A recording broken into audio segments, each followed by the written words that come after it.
Hörmətli sədr, hörmətli millət vəkilləri, mən də paket olaraq bu mövzuya, bu məsələlərə münasibətimi bildirəcəm.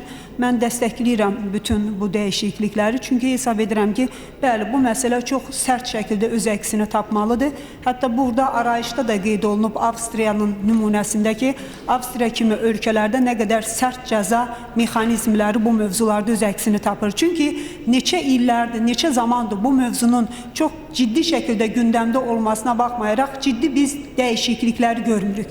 Yenə də əmək müqaviləsi olmadan çoxlu sayda, bəlkə yüzlərlə, minlərlə insan çalışdırılır, işlədilir və bu insanların gələcəyi hamısı təhlükə altındadır. Hansı mənada təhlükə altındadır? Biz fərdi pensiya sistemi ilə fərdi uçot sisteminə keçmişik. Sabah bu insanların pensiyaları nə olacaq? Hansı pensiya alacaq? Əmək müqaviləsi olmadan bu çalışdırılan insanlar. Bu çox ciddi məsələdir ki, ilk önce bu işçilərin hüquqları, onların gələcəyi ilə bağlı ciddi məsələdir. İkincisi, dövlət nə qədər vergilərdən yayınır bu istiqamətdə əmək müqaviləsi olmadan işçilərin çalışdırılması və dövlət nə qədər dövlət büdcəsi vəsait itirir. Ona görə də sərt şəkildə bu dəyişikliklərin edilməsi çox önəmlidir. Vacib tərəfi bunların cəmiyyətə ciddi şəkildə çatdırılmasıdır ki, mən hesab edirəm ki, mətbuat orqanları, kütləvi informasiya vasitələri bu əlavə və dəyişiklikləri olan dəyişiklikləri cəmiyyətə geniş şəkildə çatdırılmasına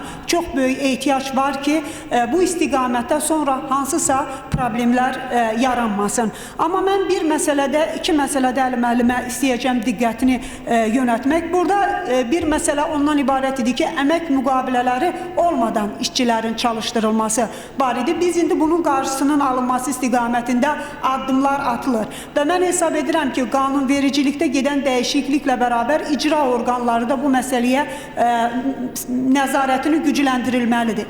Əks halda bu nəzarət gücləndirilməsə və burada hansısa ikili bir standartlar olsa, subyektivliklər olsa, yenə də istədiyimiz nəticələri əldə edə bilməyəcək. Ona görə qanunverici orqanda gedən bu əlavə və dəyişikliklərin qanunvericiliklə getməsi ilə bərabər nəzarət edən orqanların da məsuliyyəti daha da genişlənir ki, onlar da bu sahədə işlərini ciddi şəkildə artırmalıdırlar. Bu elektron formaya keçirmək, bu çox böyük bir irəliləyişdir və bir çox subyektivliklərin də ciddi şəkildə qarşısına alacaq. Və mən Musa müəllimin o təklifini biraz da gücləndirərək dəstəkləmək istəyərdim ki, elektron formada bu bildirişdə əmək müqaviləsi ilə bağlı, o işçi, işə götürülən və işə götürənlə bağlı məlumatlarla bərabər əmək haqlarının göstərilməsi də çox önəmli olardı. Əgər bu əmək haqlarında hansısa bir dəyişiklik gedərsə, sonra elektron sisteminə bu yenidən daxil edilir. Amma əmək haqlarının göstərilməsi çox önəmli bir məqam olardı. Amma ikinci bir məsələ burada vurğulayacağım. Biz əmək müqavilələri olmadan bu işçilərin çalışdırılması ilə bağlı cəzaları sərtləşdiririk. Amma burada ikinci bir məsələ var idi.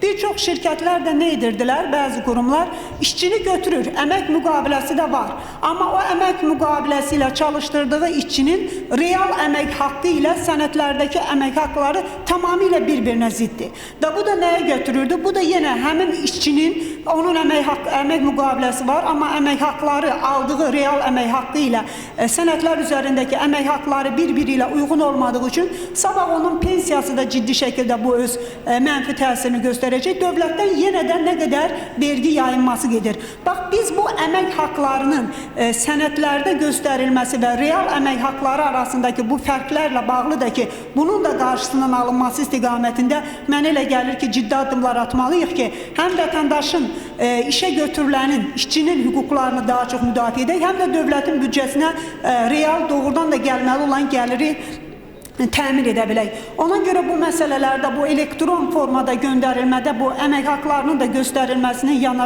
müsbət olması ilə bərabər mən hesab edirəm, biz o mövzuya da baxsaq ki, əmək müqaviləsi var, amma əmək müqaviləsindəki əmək haqqı, yəni insanların əldə etdiyi əmək haqqı ilə real ona verilən sənədlərlə real əmək haqları arasındakı bu fərq məsələlərini də ciddi şəkildə aradan qaldırmamız mənə elə gəlir ki, bu istiqamətdə tam mübarizəyə öz töhfəsini vermiş olar. Sağ olun.